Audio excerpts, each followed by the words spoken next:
àgbáyé kan ló wà. The sun will rise, the moon will show. Kí la fẹ́ bọ́ lọ́rùn fà? It doesn't matter what I see.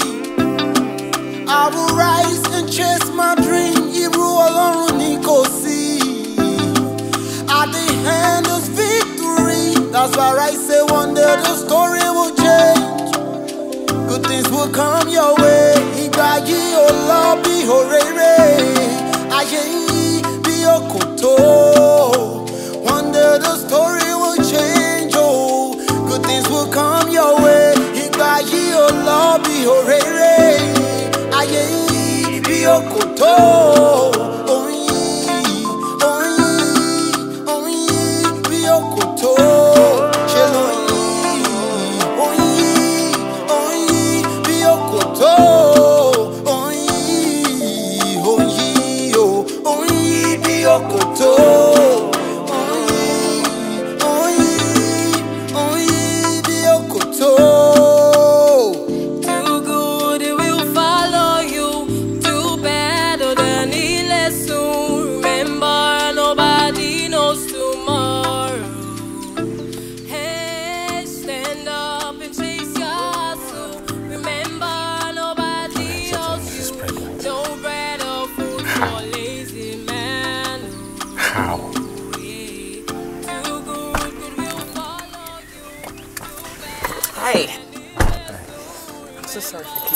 How are you?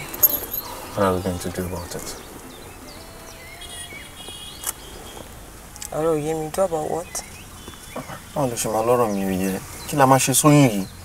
Ah, kí ló mean by kí la máa ṣe sóyún yìí? Kí la máa ṣe sóyún? O máa ń keep it now. I'm going to keep it. You're not going to do such thing. Excuse me? Are you threatening me? See me, or threat kọ́ lélẹ́yìí, but how now? How do you mean how now? How now is how here. I'm going to keep the pregnancy simple. Possible. You can't do that. Oh, my sheni. Do not you fẹ́ báyé mi jẹ́ ni. You fẹ́ dalé mi rú ni.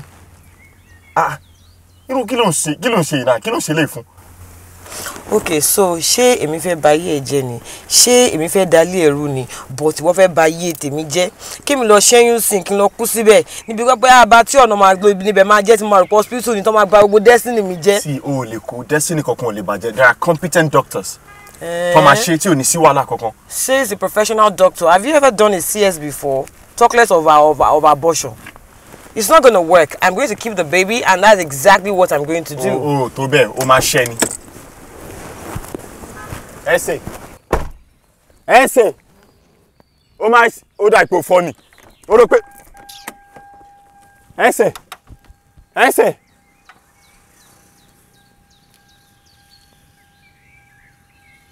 Okay. O máa ṣẹ́ ni. Wàá sọ nǹkan tó ń ṣe pé kíní. Èmi àti ẹ̀ lágrímẹ́ǹtì yẹn. Okoto.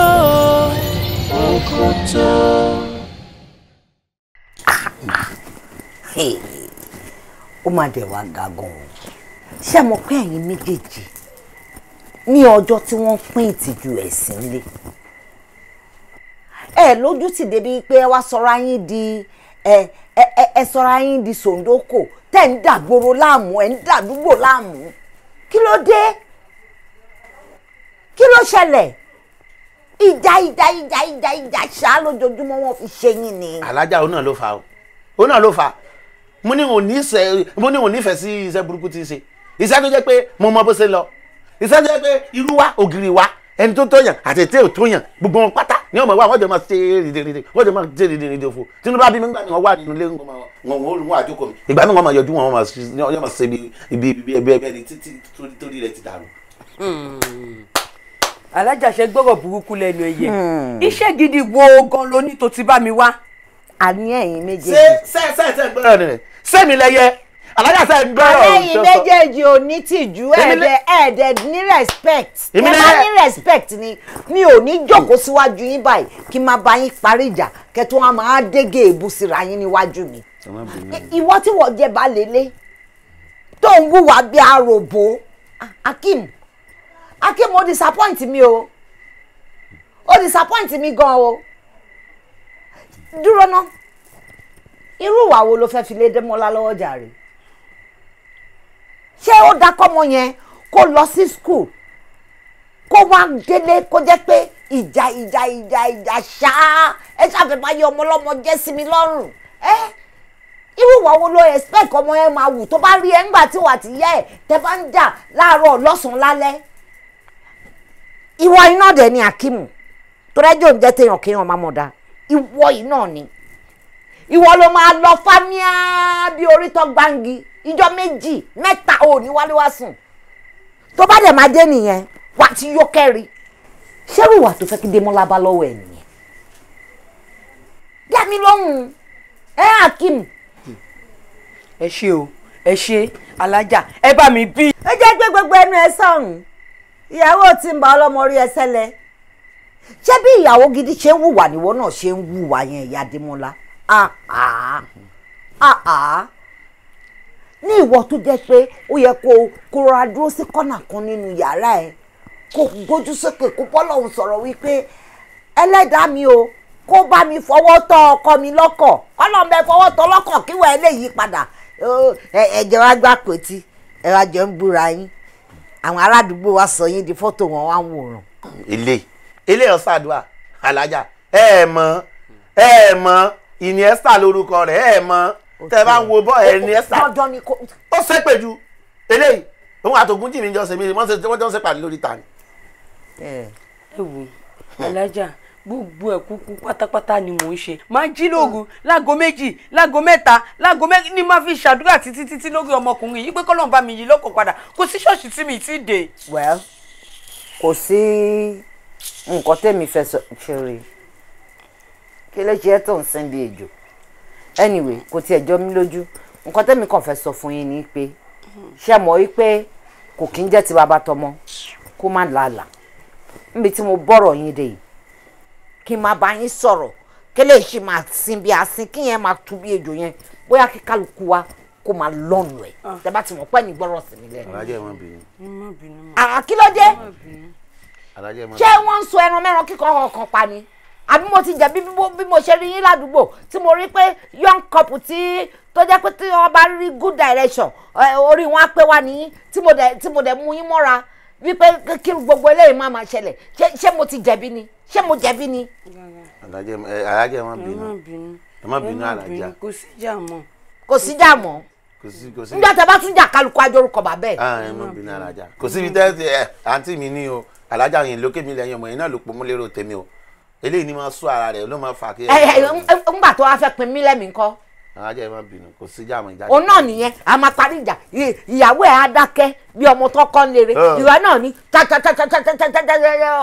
wàá máa sọ̀rọ̀ bí máṣíìnì ọlọ́wọ́ oṣù tó fẹ́ sọ̀rọ̀ náà nìyẹn tí n bá jọ tẹ̀sùbá àmọ́ ẹ lórí wọ́n dé káàbà kan tó wù. ìjà ti tán ìjà ti tán. ó yà fún bọ́ bíbá ikọ̀ fàyàwó ẹ̀ mọ́ra. kí lẹ sọ. fàyàwó ẹ̀ mọ́ ṣẹ́bọ̀ níjà tán sìn. ṣé ilé ìtẹ́ni kí n fàmárà tí ń so nǹkan ẹ rí bí tí ń so. ń so. ẹ̀yin lẹ fún sáǹsì tí wọ́n sẹ́ni tẹ́ fún sáǹsì. ń so. ń so ẹ rí bí tí ń so ni. ó jẹ́ kọ́lọ́ tẹ̀lé àbójọ black and white bọ́ síbi kò tí bá mọ̀ pé ìjà ti parí bíbẹ̀ kọ́ ẹ jẹ́ ká pín gàrí wa o ọlọ́run kò ṣe àkúmọ́ra wa rí àdúgbò náà láti padà akèrè ń gbè sáǹsì yín ni jẹ akèrè ń gbè ṣíọ sẹ́mi ló ń so. ìwọ náà kọjú sọ́kọ ẹ kó kẹ parí ìjà. alájà ni kò sá mi jẹ alájà ni ó sá mi jẹ ìwọ ní sẹ ẹ rí sí ń so ẹ wò ní sí ń so wọ́n ní ọ̀sán mi jẹ́. Akimu. ayé alájà ni ọ̀sán mi jẹ́. wo àwọn ojú yìí mo ẹ jẹ́ tí kí n o. máa lọ́lé mi ẹ jẹ́ kí n lọ́lé mi tán Alájà, kẹ́ tó bẹ̀rẹ̀ sí tagi. ẹni ẹ sọ fún o eléyìí tí wèrè burúkú kíní tó mọ kù ẹni ó gbé wa kò ní súnmọ́ ju ẹ̀yà sàmì jẹ́ sàmì. kí ni tí ó ti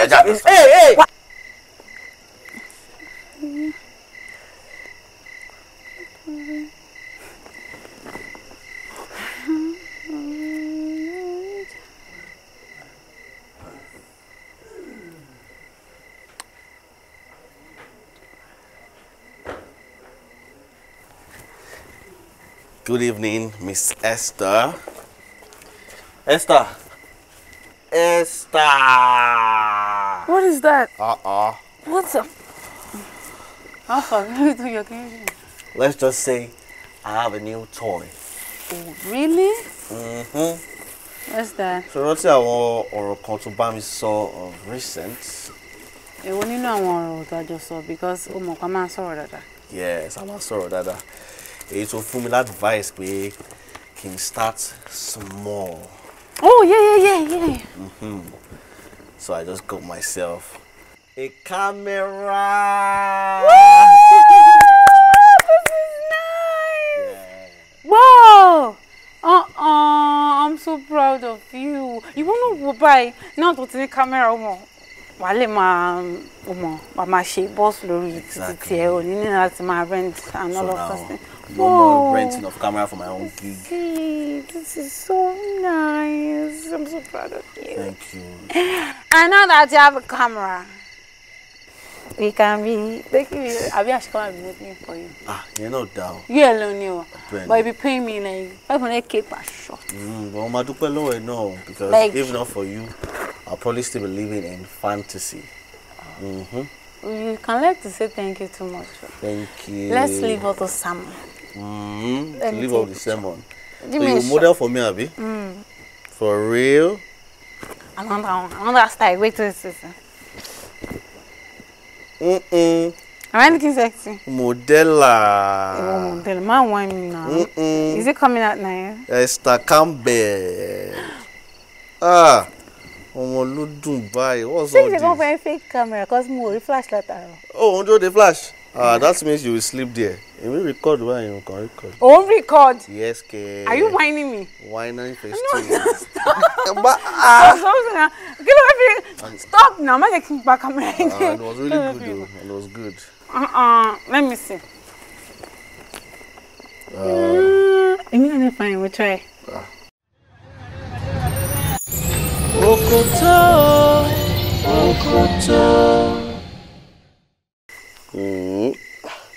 Ó dẹ̀ fi ṣẹnu báyìí ní fídíò yìí. Ṣé o mọ̀ pé mo sọ fún kó má record video ó mọ̀ yín ṣe báyìí tó jẹ́ kí n wá disgrace local government ní bí báyìí. Fine girl. I told you you are fine our family. Ṣé family ẹ̀ lọ́wọ́ ló yà fọ́tò? Wait, dúró. Padà síbi tó kọ́kọ́ gbé. Ṣòrí lè báyìí. Yóò lọ fi ṣẹnu báyìí. Ṣòrí lè báyìí. Ṣé wọn kí náà ṣe fi jẹ̀lẹ̀ àṣẹ bóyá má. Amanda. Hi. Good evening, Akano. Báwo ni Amanda? Nice there. Okay, o lè sọ fún un bọ̀. Oh, mo kàn ní kí n surprise him. Wow, that's so sweet and romantic of you. Yeah. But okay, o sì ní. Kò sí nílé kẹ̀. Ibo ló wà lọ? Nígbà mi mọ̀. Láti ìgbà tí mo ti dé mi tí ìfojú rẹ̀. So, Try number. maybe we should go make dinner. She bought us where I just must dinner. No, I still have that in mind. Just like we Over the camera was in the kitchen. Record the process of making. You know you won't do that. I will do that. We was the kitchen. Oh, my little back camera now. What do you mean? Show the camera. Go and drop the camera in the house. Me, go back camera to camera to share. What the first was by Yami way only. Did you bought this camera for me or for you? Now some romantic styles. You know the process of documenting all these things. Something is doing you. Oh my goodness. What?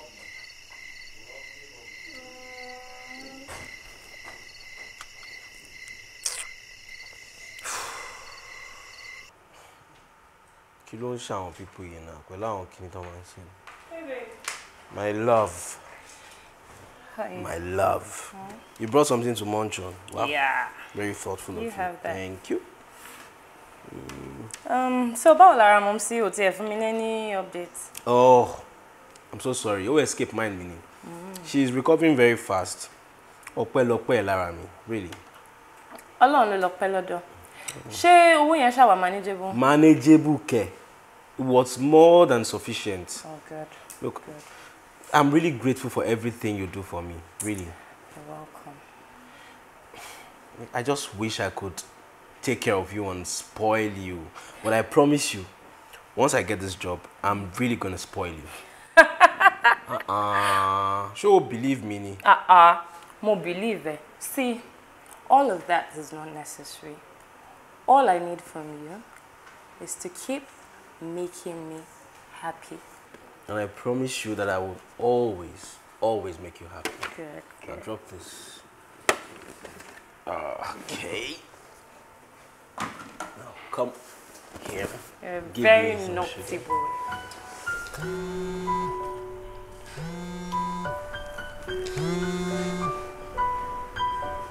Who's that? It doesn't matter now. Come back here and let's get back to business.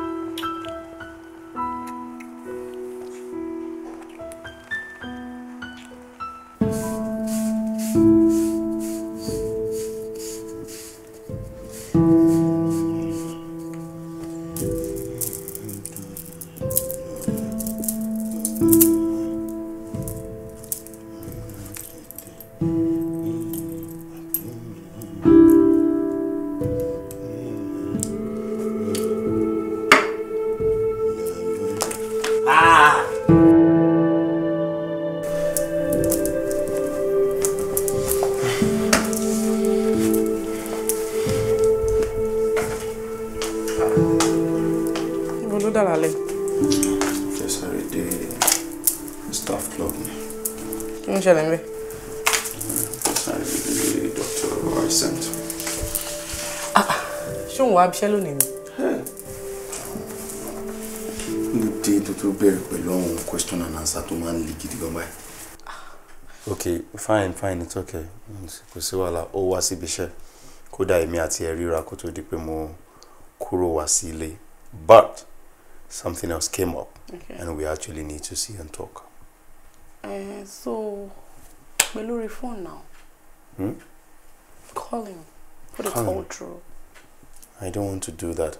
Surely, Yorùbá bọ́ wọ́n ní ọ̀rọ̀ tó bá gba kí èèyàn fi ojú kojú báyìí kéèyàn sọ kò ń ṣọ̀rọ̀ téèyàn sọ lórí phone. So ọ̀rọ̀ tèmi àti ẹ fẹ́ sọ kò ń ṣọ̀rọ̀ lórí phone.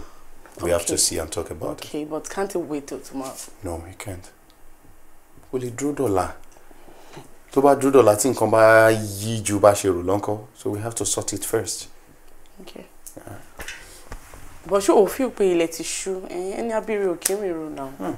Ọ̀gá ò ṣe bẹ́ẹ̀dẹ̀s láago mélòó wá go now. Ó ní sọ pé time ti lọ bẹ́ẹ̀ yẹn sí mo mọ̀ pé gbogbo ọgbọ́n tó ń dá yìí ọgbọ́n àlùmọ̀kọ́rọ́ ibi kí n má jáde ńlé rárá ni. But you know what? I have to go. Kó tó ṣẹ́jú pẹ́ má ti padà dé. So don't stress yourself, okay? I'll be back in no time. Pẹ́ ti ṣẹ́jú. Kí ni ẹ? Mo ti ṣẹ́jú ò tí. Wọ́n ṣe lójú ṣíṣẹ́ yẹn mo máa lọ tọ́nà kó tó di pé ó ṣe. That's what I mean. Wọ́n ṣe nǹkan tó máa ń sáré iṣẹ́ pẹ́pẹ́ bẹ́ẹ̀. Debola, you have to go. I have to go. I have to go. Don't worry, my father in no time, so you won't have. I'll be back in no time, right? Má pẹ́.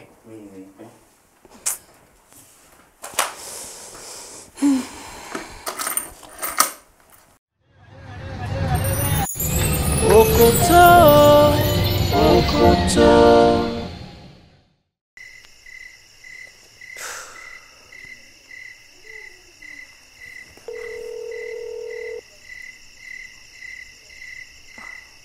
Pick up.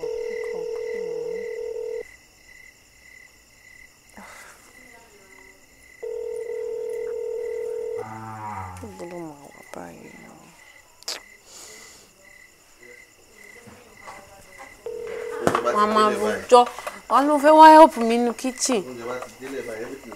Tó bá ti débẹ̀, ló máa rojọ́ má ṣubú o. Oúnjẹ ti délẹ̀ o. Amanda, food deal. I beg, I know they chop. I don't get appetite. This food is for everybody to eat. Ìwọ gan nice. Èèyàn tó bá fẹ́ fún yàn lóúnjẹ tó ní intention láti fún yàn for real. Kò kí ń bẹ̀rẹ̀ pé ẹ wá jẹun or food deal. Báwo ni kì í ṣe tún bí? Láì ṣàlejò. Oya. Lọ jíṣẹ́ wà lákòó náà wá jẹun. Onígan náà ti rò pé kí n pè kó má sọ pé aládàáni kò jẹ ní ṣe gba bíbá. Owó kéèsì ẹ̀ ti wá sùn. Ṣé wà wake up o? Food is ready o. Mo lè bọ́ ìwájú fún òfin. I don't understand. Bro, Jíjẹ́jọ́ idiot lẹ́nu sílẹ̀ lórí bẹ́ẹ̀dì. Tó bá wà máa fi mọ point fẹ́ǹgẹ̀ tó sùn lẹ̀. Maybe you'll pay me Uncle Sonu. Amanda, she's greeting you. Ibi tí fẹ́ pa ni. Ebi ò pa tá ní pé ebi pa ẹ́ dáadáa wàá jí wà wáyé ọ̀pọ̀ mi ní kitchen. Ìwọ nìkan. Máa wo idiot oníṣòwò nìkan ló lè lè. Èṣù lè lè o. Ó yẹn ń pè wọ́n jọ dì mí lọ́wọ́ mú. Máa jẹ́ kí n máa yó máa jẹ́. Pé economy ti affect àwọn ayé tó ń fún wa lóúnjẹ jẹ lójú oorun. Wọ́n ti broke now, wọ́n fún wa lóúnjẹ mọ́. Ibo lè lè tún gbọ́rọ̀ lọ. Kò funny, you say reason and wò náà. When last ló jẹun lójú oorun? When last? Ọ̀dẹ̀ ni ẹ́. Tó bá ti fẹ́ jẹun bẹ́ẹ̀ ló máa ń sọ èèyàn tó pọ̀ lọ ẹ̀ lọ. Kò lè tó ẹ̀. Irú àwọn èèyàn mo wá. God, why am I here? Mo ti ṣe mistake. Jẹun now. Is everything okay? I'm trying number out. Kí ló dé? Ó lọ ṣẹ̀wọ̀n lójú oorun ni owó ẹ̀ ń jẹ́. Pẹ̀lẹ́. I got you. Mo fẹ́ juice. Ó lè mo fẹ́ juice náà. Ṣé o sọ fún mi kó fẹ́ juice? Èmi máa ti bẹ̀rẹ̀ rà bọ̀. Ìyá Adémọ́lá, tí mo ti bá a parí ìjà, nígbòdò tún wá múra lọ. Ẹ wò, èmi ò lọ bí kankan. Ó kọ̀ wùn mí kí n múra sọ́kọ mi lọ́rùn. Ìyá Adémọ́lá, tí mo ti bá a parí ìjà, ọkọ̀ wo ló tún múra sí lọ́rùn gbòdò ń lọ? Bàbá Adémọ́lá, ẹ wò, kò séwu lóko ló ń gẹ o. Tàbí kí ìyá pààrọ̀, wọ́n máa paríta ló múra sí lọ́rùn. Bàbá Adémọ́lá, mo ní kò sí nǹkan kó kò wùn mí kí n múra sí yín lọ́rùn ni.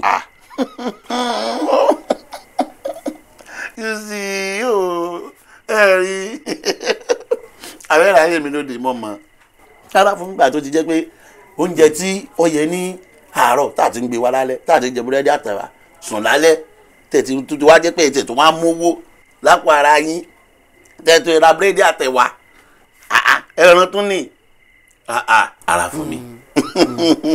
Ẹ wò lẹ́yìn náà bá ti ń ṣe nǹkan tó tẹ́ mi lọ́rùn ilé kékeré ni o. Bẹ́ẹ̀ ni. Bẹ́ẹ̀ la mọ̀ rí o orílẹ̀ la mọ̀ rí o. Ẹ̀yin lẹ mọ̀ ṣó jẹ yẹn ṣó ṣà ń débẹ̀ ṣó ń kanlẹ̀ dáadáa ó ń kanlẹ̀. Wọ́n pẹ́ àyè mọ́lá ní oúnjẹ jẹ́ pé búrẹ́dì tán ti tún dáwọn sí lọ rà wálé. Ìyá Adémọ́lá ó pòlò débẹ̀ kò rẹ́ràn ó ti jẹ́ ẹran kẹrin ni ìkarùn-ún ni ẹran márùn-ún èmi nìkan tán. Kò sí wàhálà ẹ mọ nǹkan tó ṣẹlẹ̀ sí ẹ tètè jẹ gbogbo oúnjẹ yẹn tán kíákíá kí wá bá yín po alẹ́ afàtọ̀ àtọ̀pẹ́yìn gbogbo ẹ̀ pọ̀ kí n dà á pọ̀ kẹ́ mú torí pé máa nídìí ẹ̀. Ìyá Adémọ́lá. Bàbá Adémọ́lá. Kí ni mo ṣe? Èwo ni kí lẹ ṣe? Ká ni mo ṣe? Ta ló ṣe bí ti báwo o ṣáàgì lọ́gbẹ́ o tó gùrọ̀ lọ́fà ó dédìí ẹ̀ ó gbẹ́nu sí ọ̀fẹ́ ló rò pé wà ní. Ìyá Adémọ́lá. Ìyá Adémọ́lá. Bàbá Adémọ́lá. Kò fún ni lẹ́dìí ẹ̀sìn gbẹ̀rẹ̀ ewúrẹ́ nígbà tó ti fi búrẹ́dì mọ́ mi inú tó ti ń rẹran sí i ibi tó bá mi gbé dábàá àyà ni ara mi ò jí pépé lónìí o. Ara yín ò jí pépé. Ìyá ni ara mi ò jí pépé lónìí. Àmọ́ ara ẹ jí pépé láti jẹ búrẹ́dì àtẹ̀wà àtẹ̀ràn ara ẹ jí pépé. Ṣé o máa fi tọrọ yìí máa fi san pọ́ǹsì? O máa fi tọrọ sọ gbọ̀ngbọ̀n ìgbà tó dé ó gbẹ́nu sí oúnjẹ ó gbẹ́nu sí oúnjẹ ó sọ mi ra yóò ṣì o. Ṣé màá fi tọrọ sọ gbọ́n kẹ́lẹ́ gbóhùn mi ti kankan o. Èsì kò sáàyè kíní kan. Wà ṣebí ò ṣe tó bá ti ṣe gbé sílẹ̀. Múdà wọ́n bí gbèsè bí. Mọ́lọ́dà yìí ṣe tí bá jẹun tán. Wà á kọ́kọ́ mú kó tó jẹun tán wà á kọ́kọ́ mú gbé sílẹ̀. Okoto, Okoto.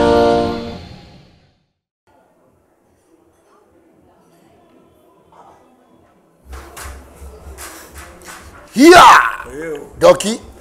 How far? You know drink? As usual, and bring one for him too. Oh, tí kọ́ ló bá mi jáde. Kí ló ṣẹlẹ̀? Ọ̀rọ̀ rí bá ṣe rò wàhálà ti wà. Wàhálà mi ti bá Ọlọ́run jẹ́ àrí wàhálà. Ṣó le tó yẹn ni? Ó le jù bẹ́ẹ̀ lọ. kí ni nǹkan tó le tó yẹn wo mi ò ń fẹ́ wàhálà mi ìjẹ́ ń fẹ́ kéèyàn máa ṣépè fún rẹ̀ o wàhálà wo ló fẹ́ le tó yẹn. Mo tọ́ ẹni pé ẹsẹ̀ pè mí náà ti lóyún. ṣé ẹ wà ní wàhálà. Kò wá ń ṣe wàhálà. báwo lè ṣe jẹ́ wàhálà wàá pè ní wàá dẹ̀ bá sọ̀rọ̀ á dẹ̀ lọ ṣẹ́. Ibẹ̀ yẹn gan-an ni wàhálà ti wà. Mo ti bá sọ ìṣe ló fa akẹ́kọ̀ọ́ rí ó lóun ò lè ṣẹ́yìn o.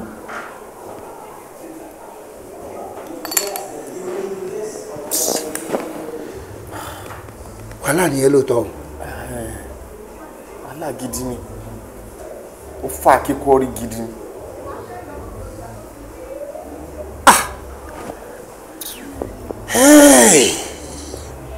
Mo ti àwọn ọkọ̀ tí mo fẹ́ ṣe báyìí gbogbo ẹ̀ orí dúró ṣe ìwọ kí n lo condom ni. Ìyẹn lọ̀rọ̀ tó wà nílẹ̀ sí yìí ni a ní ká wá bá ṣe máa wá so wo bó ṣe kàwé tó yìí dókítọ̀ ó yẹ kó mọ importance condom náà. Tèmi ti bá mi o kí n dẹ̀ tí mo kí n má ṣe ó délẹ̀ tán sí ó dákun. ọ̀rẹ́ yọ sọ fún wa kò sí nǹkan tó máa ṣe a máa pè é ni a dẹ̀ máa bá a sọ̀rọ̀ èlò ló fẹ́ tó bá ti ṣe a dẹ̀ máa fún léyìí tó bá fẹ́ kó lọ ṣe èyí tó bá fẹ́ gbà lẹ́yìn tó bá ṣe tán ká fún kò sọ̀rọ̀ mọ́ lórí ẹ̀ mẹ́.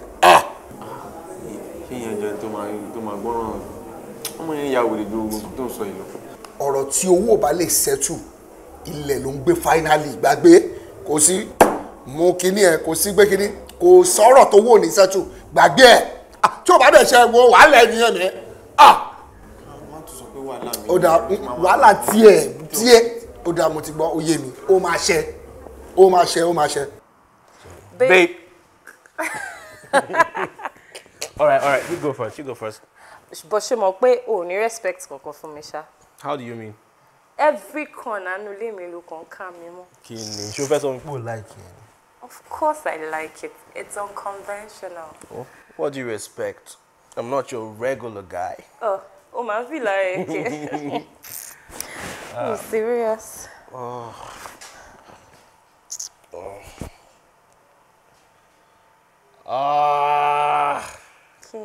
I have to be on my way. Ibo ló dá.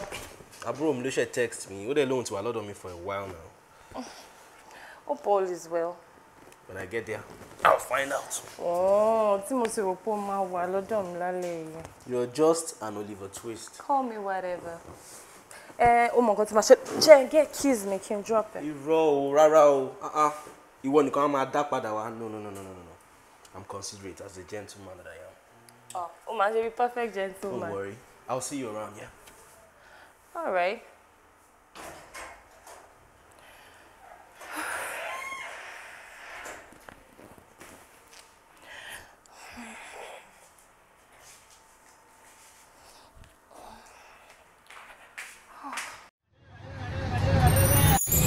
Okoto.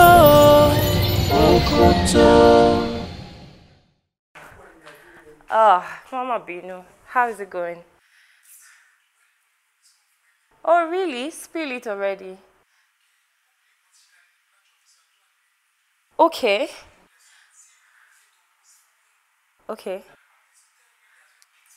Oh my God! Oh gosh, I'm so happy. Yes, hello Smith, mo wá ń bí inú mi kàn dùn ni.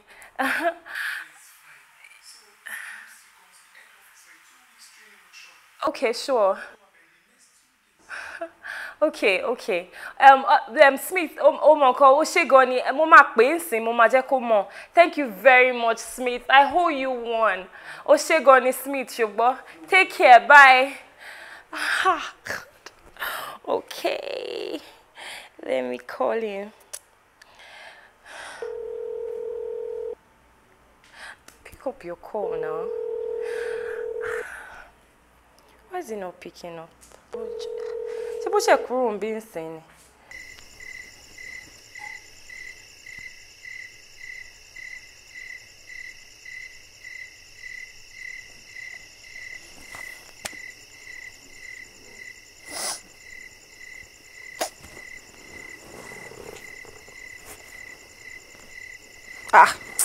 Uncle Somi ẹ wò mo ti ń lọ. Tó bá ti dé kẹ́ bá mi sọ fún pé ó ṣe gan. Ibo ni bọ̀bọ́ ìwà lọ báyìí. Jọ̀ọ́ má bínú ṣùgbọ́n. Èmi ò bínú kẹ̀. Mi tiẹ̀ ti ń lọ ní tèmi. Okay. Mo ṣe kì í sìn yẹn. Ẹ má worry. Ẹ ṣé. Má bínú. Mi ò bínú o. Ibo ìwà lọ.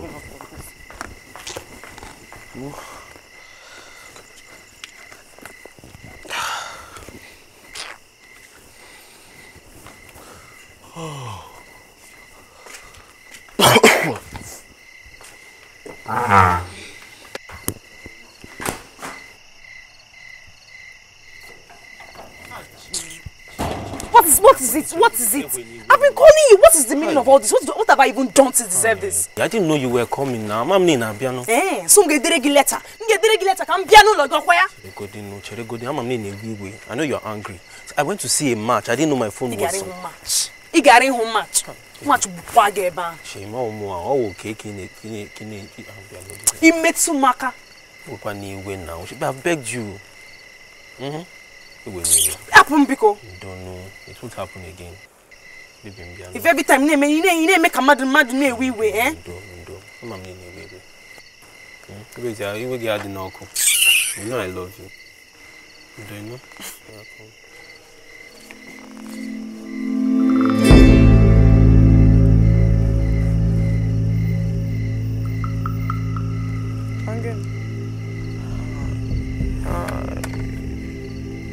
This is it now. Who's that? Neighbors. I think she came to see me.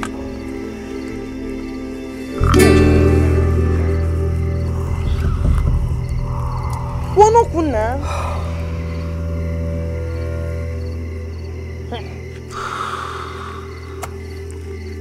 Do you want to go inside?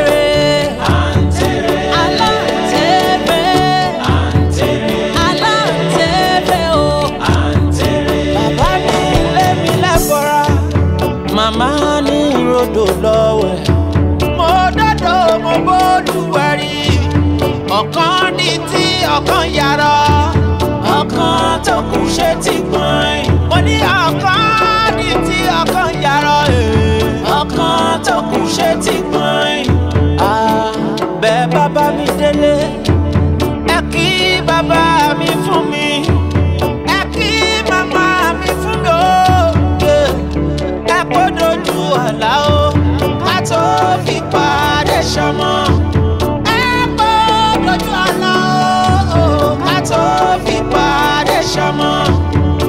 Allah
ayé kan ló wà. The sun will rise, the moon will show. Kí la fẹ́ bọ́ lọ́rùn fà? It doesn't matter what I see. I will rise and chase my dream. Irú Ọlọ́run ni kò sí. At the end is victory. That's why I say one day the story will change. Good things will come your way. Ìgbà yìí ò lọ bí òréré. Ayé yìí bí Okoto.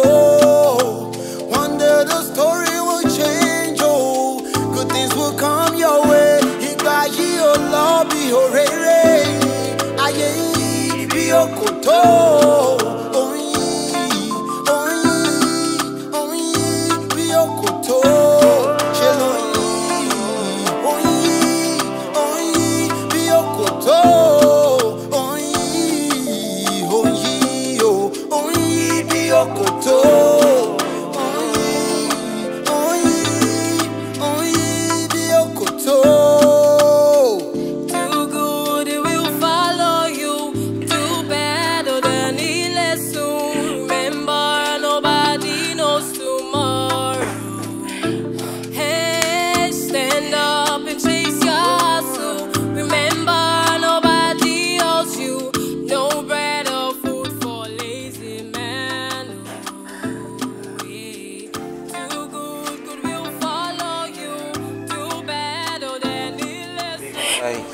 I can. Kí ló tún fẹ́?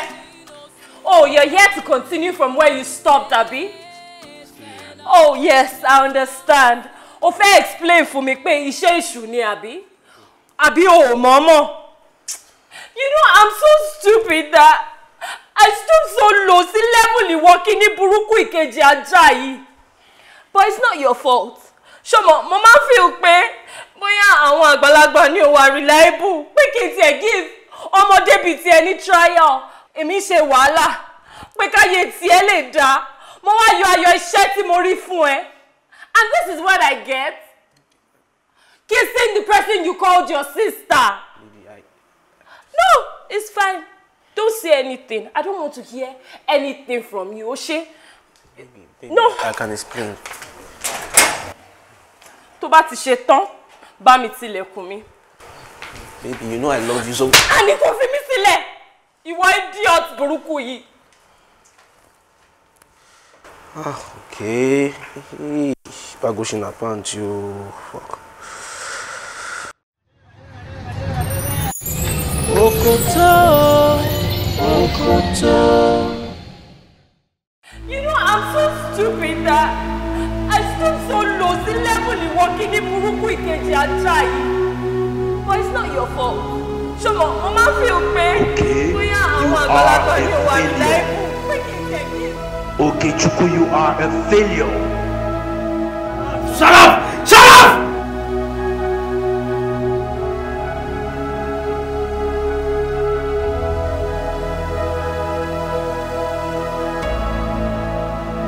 No! No! I'm not a failure!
Okechukwu. My guy. Okechukwu. Wetin happen? I don't fuck up. I don't mess up. Kí ló mean? Tóyìn ká èmi àti Amanda tá ń kiss níta. Shit. Ọmọ ìyẹn le gan. How you take happen? Ọ̀dọ̀ Tóyìn mo wà tí Amanda ń call. Mo ń sáré bọ̀ pé kí n wá rí. Mo e débi, ó ń bínú. Mo á ní kí n calm her down. It led to a kiss. Bí mo pé Tóyìn wà níta tó ń wo everything bóyá ṣẹlẹ̀. Okechukwu. Ọṣẹ nìyẹn o. Kí ló wá fẹ́ ṣe báyìí? Wàláì kò yé mi o, I don't understand. Kò yé mi nìkan mo fẹ́ ṣe báyìí. Wá lọ bẹ́ẹ̀ ni o. Obìnrin ni náà. Yẹ kí wọn náà mọ bó ṣe bá múrí ẹ̀ wálé. Okechukwu. Mo ti bẹ́ẹ̀ náà. Bóyá ṣẹlẹ̀ ni mo ti sá padà lọ sọ́dọ̀ ẹ̀ tí mo bẹ́ẹ̀ Tóyìn faraya Ọlọ́hun ò fẹ́ gbọ́ anything. Yes, ẹ̀ náà wà understandable. Ó ń bínú lọ́wọ́. See, má orí ara ẹ̀ tó bá ti dọ̀la. Ara àti rọ̀ and you go and beg her again. So mi kò yẹ nìkan tí mo ń sọ. Kò yẹ ẹsẹ̀ tó bá rí ìgbájú tí ọmọ ẹ̀ fún mi. Ó fọyín gbájú. And that's more serious than I thought of. Mo ti fumble. Mo ti mess up now. I've ruined everything. Mo ti mess up. Okechukwu, you don't mess up. Kí ni Tóyìn kan fẹ́ wá ṣe ń bíbá ilálẹ̀? Àwọn associate ẹ̀ náà pé náà wọ́n ti bá mi ríṣẹ́. Ló wá ń call mi, ọ̀dẹ̀ mi fi phone ti silent. Can you imagine? No, I don't fumble. Okechukwu. Hi, Okechukwu Ibarashi na pant o. Okechukwu Ibarashi na pant o. Okechukwu anoya kibo. Ọmọ. I don't mess up.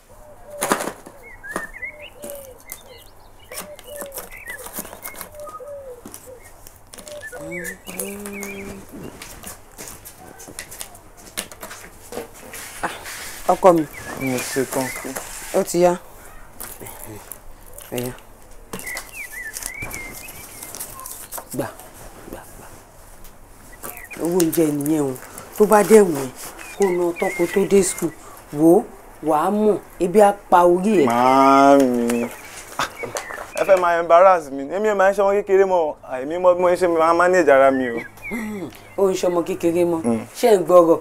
Ìjọ́ wo la bá kàrà ẹnu tákàrà náà bímọ? Ìjọ́ wo gan la bí wọ gan fúnra rẹ̀? Ó ń ṣe ọmọ kékeré mọ́. Ìwọ ló máa sọ fún un. Wo nọtán ebi á mú ẹ á lù ẹ nílùú bàrà. Bàrà? Kí ló ń jẹ́ bàrà? Kí ló ń lù? Ṣó tán adẹ̀ ń sọ̀rọ̀ sí i ó náà wọn ò ṣọmọ kékeré mọ́ rágbàlagbà dídé jẹ́rẹ́ kó má lọ ṣáàṣì jẹjẹ má já o ó yá jẹun pẹ́ lẹ́sẹ̀dá àárọ̀ lọ́jọ́ yọ má já o má ṣàfarawé o kó tètè dé o. mo ti gbọ́ màámi. ó dàbọ̀.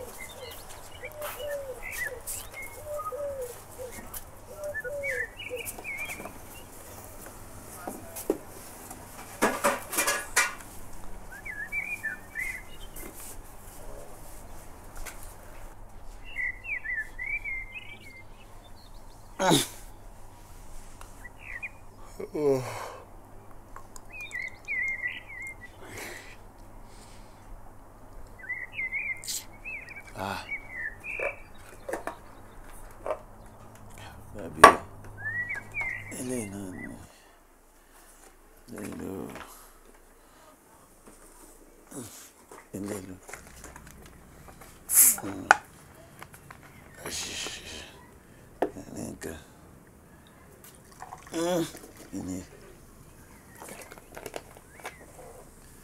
kí n tó gbé ká mi kí n tó gbé lura.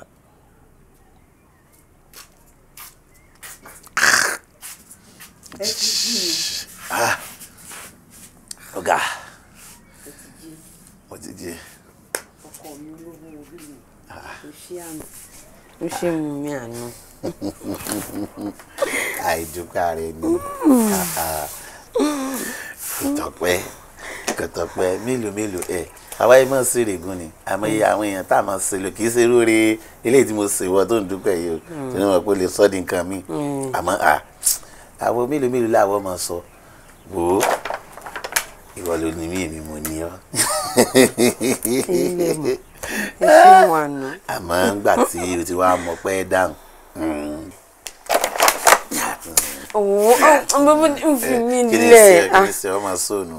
Mílẹ̀ ó ṣàgọ́. Ó ṣàgọ́ bọ́ èyí tó ṣiṣẹ́ lánàá náà ni ó dàgọ́. Ó ṣàgọ́ kùtùkùtù jáde. Èmi sì ní kọ́ mo ní nǹkan mi ni. Èwo ni ṣé ó dàrọ̀ kíni ó sàrọ̀. Èmi mo ní nǹkan mi kò bá jọ̀sán kò bá jẹ́ kíní. Ṣé èmi tí mo ṣe tèmi náà ni mo ṣe yín. Ó máa ń dá kéèyàn ó ṣèyàn lórí kéèyàn sì mọ̀ pẹ́dú. Ìwọ náà wò gbà mo ṣe ọ́ lórí lánàá ọwọ́ àbí ò dúpẹ́ ẹni tó bá sì ti dúpẹ́ orí àná ó ṣe tán kó gbà mí sí orí àná. mo fi mí lẹ̀ o gbọ́ o gbọ́.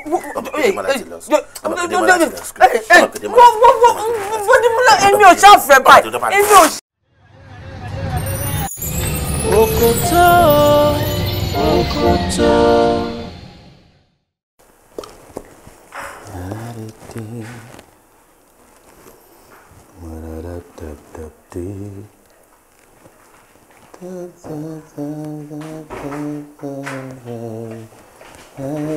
Baby, here. I've been up there. Right. Oh. Oh, sorry, we're not there. Yeah, it's actually her. Debola. Lala kan. Aláyẹn dẹ́ bà mí lẹ́rù gidi gan ni. Really? Already Joseph Lala. Babes, really? Yeah. I'm serious. Eh? Okay. Tell me. How do you like? Nínú àlá yẹn, mo rí pé ìwà tí obìnrin kan ẹjọ́ ń lọ.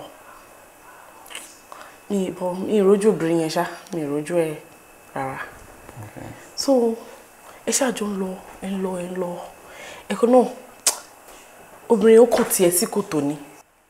So, ó dẹ̀ kúrò ńbẹ̀, fi ẹlẹ́ ó lọ. Ìgbà tèmi náà wá débi kòtò yẹn, mo wá try pé mo fẹ́ help ẹ o, but we're going to stretch out débi pé mo máa mọ́wọ́ ẹ̀ dání o get. So, bí mo ṣáà ti ń try láti help ẹ ṣá ni mo ti lajú. But mo lajú yẹn báyìí, mo lajú ni mo ti fi bú pé gbogbo ogun kọ̀sẹ̀ náà ayé ọkọ mi gbọ́dọ̀ ṣègbé mo ti fi bú kò ní rí bẹ́ẹ̀. Debola.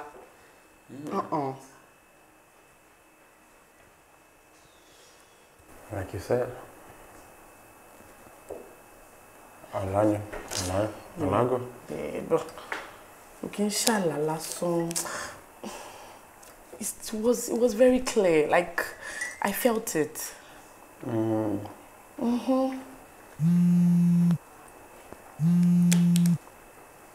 Daddy, we call him. You talk before. Idiot class rep àwọn tí mo ní class pẹ̀lú láàárọ̀ ni. Ṣé kò lè dúró kí n dé school kó tó máa kí ló ń pè mí fún? Ó lè jẹ́ kó fẹ́ pass important information. Whatever it is can wait. Okay. How come to lose appetite, really? Debola breakfast. I mean, you should not skip breakfast, really. I know. I just lost it right now. Yeah, she can be pack it. You could pack it. Put it in the flask. Just give me a few minutes. I can sorry, be pack it. Well, they had a bit sitting here now. Okay. Okay, baby, I'm coming. Yeah, don't be long.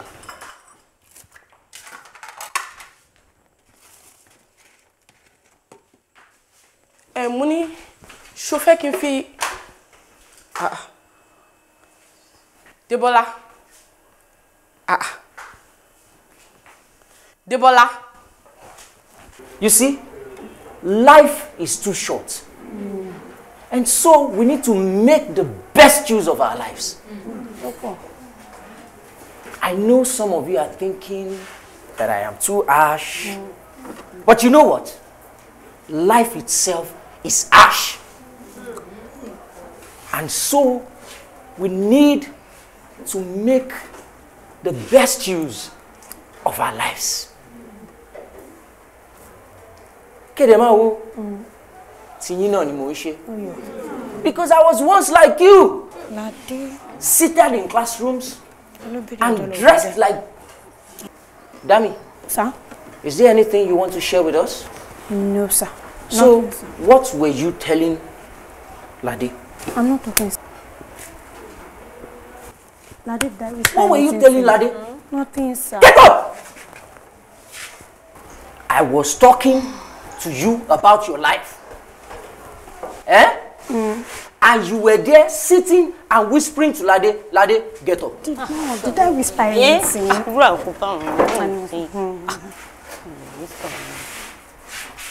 Wait. Who do you think you are talking to? Hey, that. I'm not saying anything. Okay, no problem. Have your seat. But next time, you don't talk while I'm talking. Okay? Yes, sir. Thank you, sir. So, where were we before the mosquito bite? Happy birthday to you.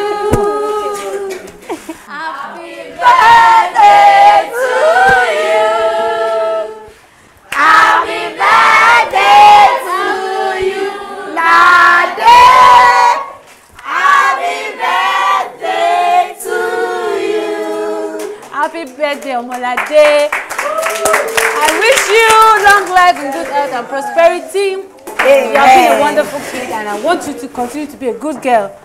God bless your new age. Amen. Bye. Have fun. Have fun.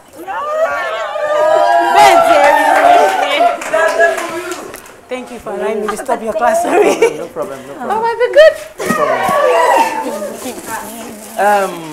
Class. Today is Lade's birthday. And that is why I did not beat Lade the other time. Shut up! Mafo. Who said Mafo?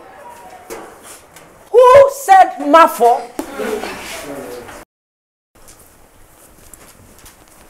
I still can't believe you let that boy do that thing to you. Ó jẹ́ kó discharge ẹ bẹ́ẹ̀ nítorí pé òun fẹ́ lọ bá èèyàn kan. But really, Adiza, why are you taking this thing as if it's one big thing? He just told me he wanted to do some promotions for the woman and that it was going to be big. Why won't I let him? I'll go. Honestly. But rubbish tó ń sọ náà. Bóyá kò tiẹ̀ máa sọ̀rọ̀ sọ wọ́n gbà mí kó máa sọ sétí. Maybe that way you will hear how you sound. Èèyàn fẹ́ lọ pàdé boyfriend ẹ nílé. Ó tún wá jálẹ̀. Ó wá fi pé kò sí nǹkan kan tó wrong pẹ̀lú ẹ.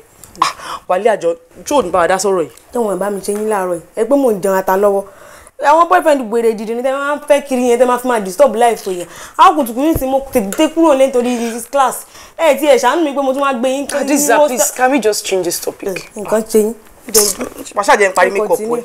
Ká bá fi ṣètè. Torí mi mọ́ Wálé nǹkan tó bá tẹ̀ ní kí Wálé àdá sí gbà mí kàn wá ń dá nǹkan kàn máa dá sí. Alẹ́ wá fàlàjì ẹ̀gbọ́n. Ojú bá ti fàlàjì kò lè lóúnjẹ gidi jẹ.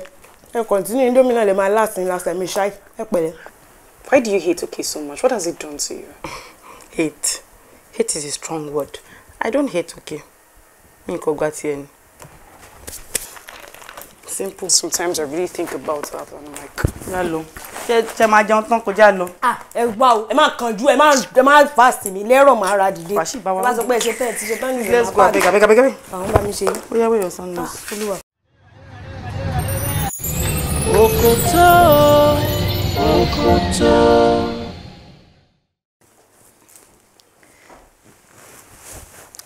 Ó ga o, ṣé o jíṣẹ́ fún pé mo náà ní meeting ni?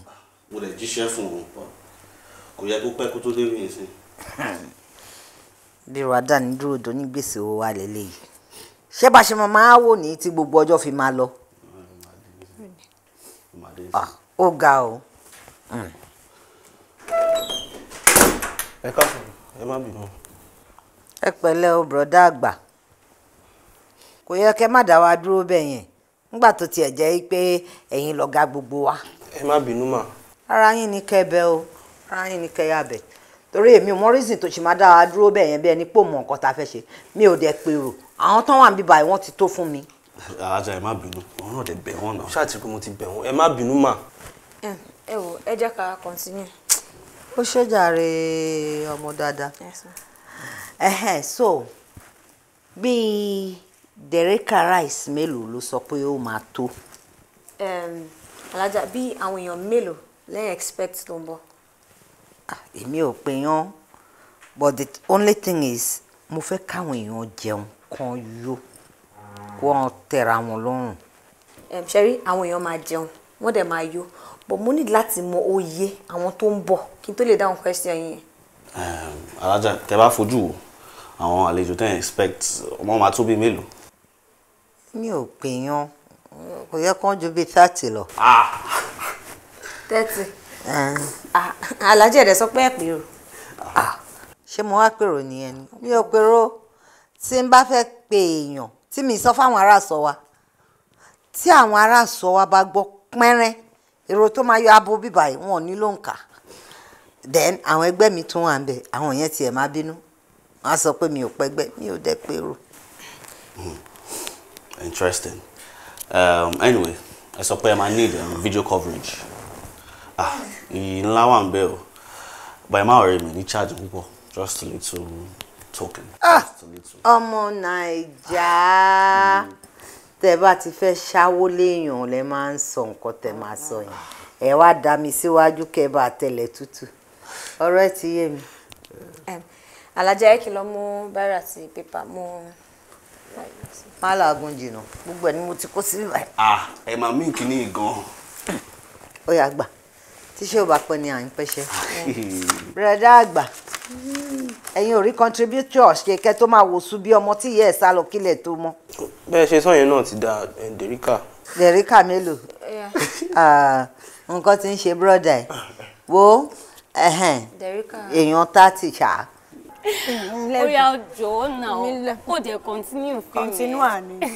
ọ̀rẹ́ mi dá mi ló tiẹ̀ máa ń ṣe ẹ́. Kí ló máa ń ṣe mí màá sọ fíìmù fún ẹ máa sọ fún pé agbárí tèmi ò fíìmù ló kún bẹ́ẹ̀ mi ò mọ̀ kọ́kọ́ mi ju fíìmù lọ tẹ́rọ̀ tún ni ṣebí mo ní kí n gist ẹ̀ mo dẹ̀ gist láàárọ̀ má wọ̀ rí mi ò sọ nílẹ̀.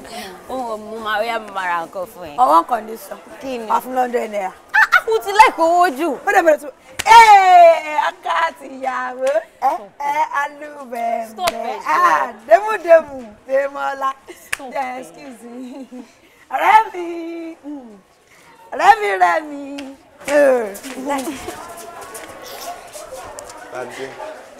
Alpha jọ má bínú sí Dami àwàdà ẹ̀ ti pọ̀ jù. Understand kò sí problem mo kọ poem kan fún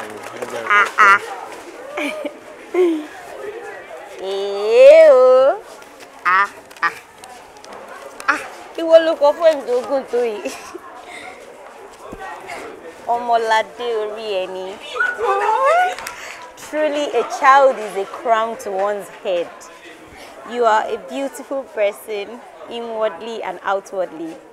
The sparkles from your beautiful dentition is heart-melting. I am grateful for this gift of your friendship. Since you became my friend, school has become more interesting. Every morning I wake up excited, eager to come to school. Not because I like school that much, but because school is a good chance to see you and spend time with you. This friendship that has happened to me lately, thank you for this friendship, Omolade Rieni. I do not take you for granted. On this day of your beautiful birthday, it is my prayer that you continue to grow in wisdom and good health. You will never know a better yesterday. Amen. Happy birthday, friendship me in Jennifer's voice. Aww, this is so beautiful. Oshé. Thank you for everything. For what? Like what? Take a malo pass. I'll see you later.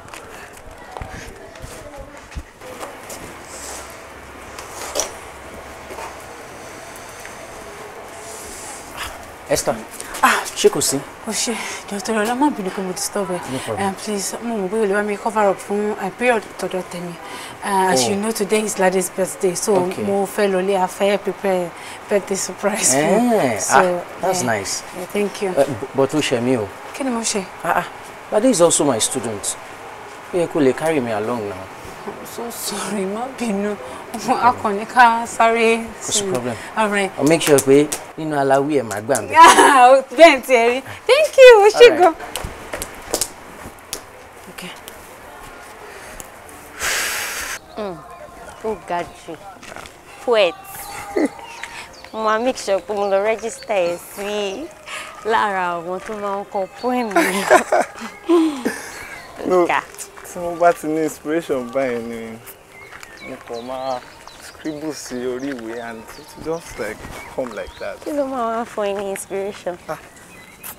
Yeah, àwọn nǹkan tí mo máa ń rò like random things náà ni. Kó wá kọ poem nípa mi, so mo fún ẹ ní inspiration àbí? Yes. Okay, ó dáa. Mi like bí àwọn ìwé yìí ṣe dry. Dàpọ̀ àmà tàǹtà wà ní everywhere dry now. Ṣé ò lọ lé mi? Mo ò tí ì lọ lé bọ̀ mo ṣì máa lọ. Mo fẹ́ kọ́kọ́ rí Kọ̀pá Esther, wọ́n ní kí n rán àwọn kí n tó máa lọ lé. Mo ò tí ì rí wọn. Okay, so èmi ló kọ poem fún mi, èmi náà ló dẹ̀ ń tẹ̀lé mi lọ lé mi. Kọ̀ wù mí náà ni, àná anything, no problem. Ẹ ṣé gan. Happy birthday to you. Happy birthday to you. Happy birthday, happy birthday, happy birthday to you. Thank you. Ẹ ṣé mo dúpẹ́. Ojú òní tí inú àkún wọn. Ẹ wá má jẹ́ kó oúnjẹ ta sì sílẹ̀ kó wé sí. Torí pati ráńpẹ́ nínú ọgbà lálẹ́ yìí. Ìwọ náà Démọ́lá kó sọ fún bàbá àtìyẹ́ ẹ̀ wípé èyí ni birthday Ládé káwọn náà kàn yọjú sí mi kàn yọjú kí wọn náà kó padà wá pẹ̀lẹ́ tètè máa lọlé kó lọjú yẹn fún bàbá ẹ. Má pẹ́ dé o. My birthday girl. Mo sọ ma pé màá surprise ẹ. Ẹ̀yin ẹ̀gbọ́n ẹ lọ múra. Ẹ má jẹ́ kó ń jẹ. Mi ní kó ọtí wà ń bẹ. Sure boy. Mi ní kó para àdúgbò. No, àjọ wà náà ni. àjọ wà. Mo jẹ́rìí wọ́n tẹ̀ ẹ́ jẹ́ wúru. A kò ṣe.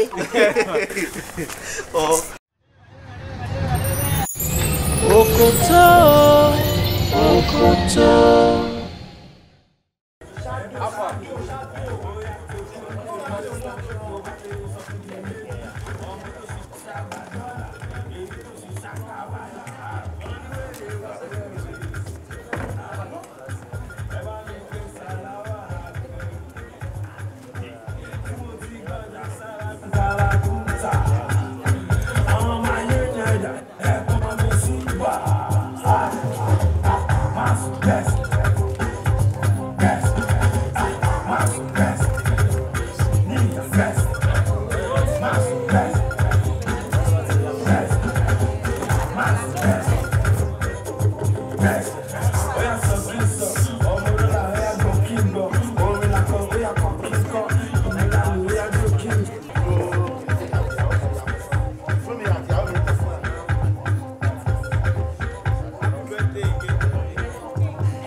ẹ ṣe kú jókòó ẹ ṣeun wọn ti wá wo wọn ti sáàbù wọn bí báyìí àtẹ̀yìn sáwọn àlejò ń bẹ̀ yẹn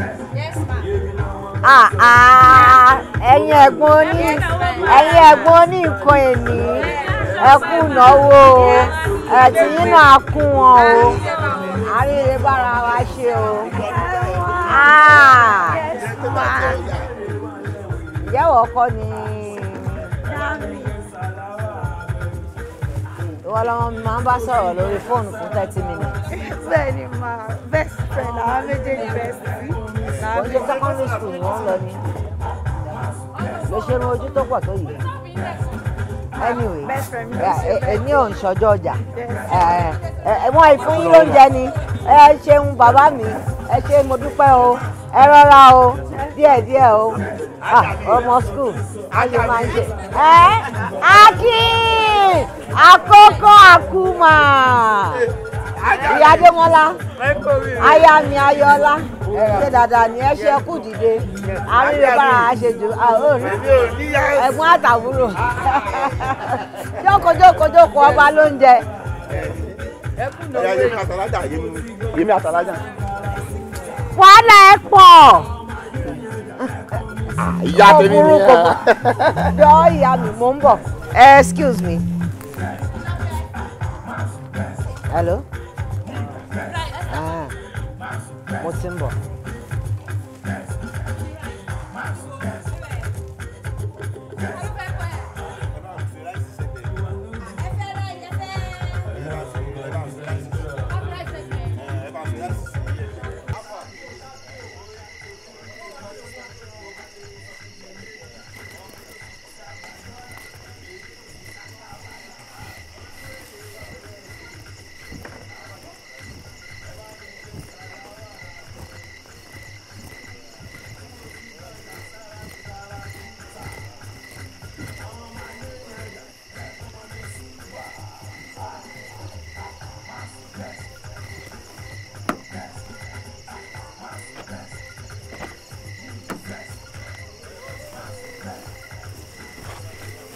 Ẹ kálẹ́.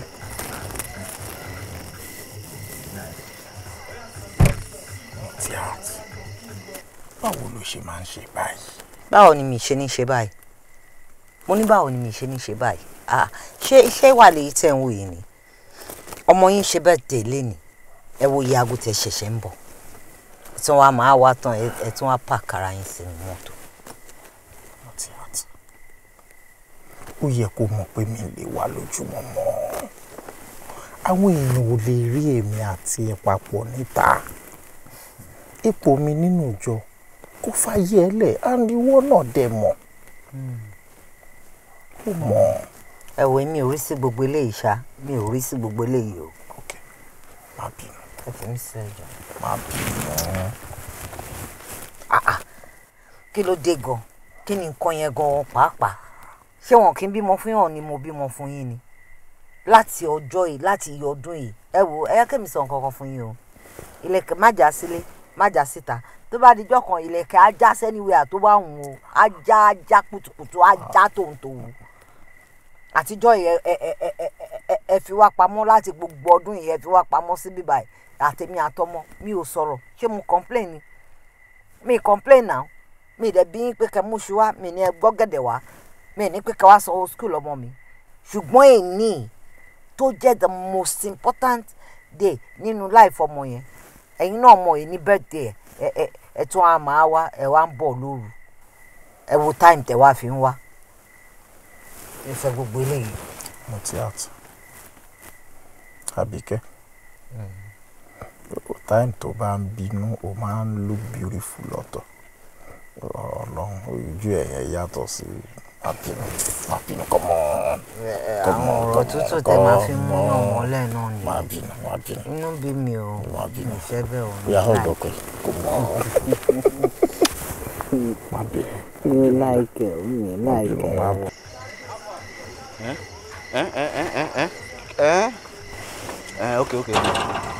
Okay, mo ń gbọ́ ẹ dáadáa sí.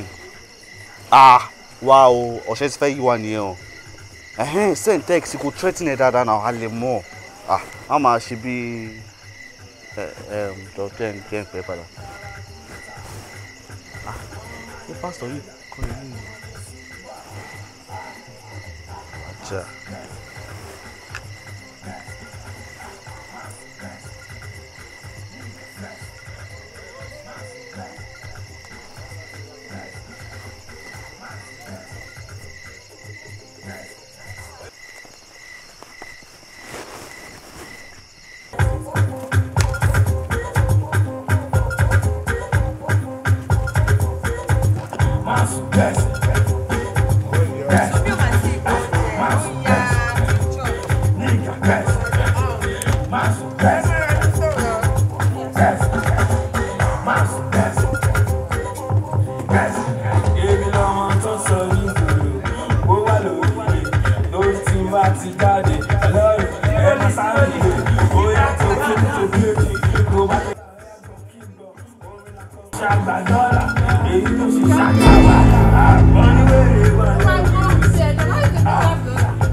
ọkàn yàrá ọkàn tó kù ṣe ti gbọ̀n mo ní ọkàn ní tí ọkàn yàrá ọkàn tó kù ṣe ti gbọ̀n bẹ́ẹ̀ bàbá mi délé ẹ kí bàbá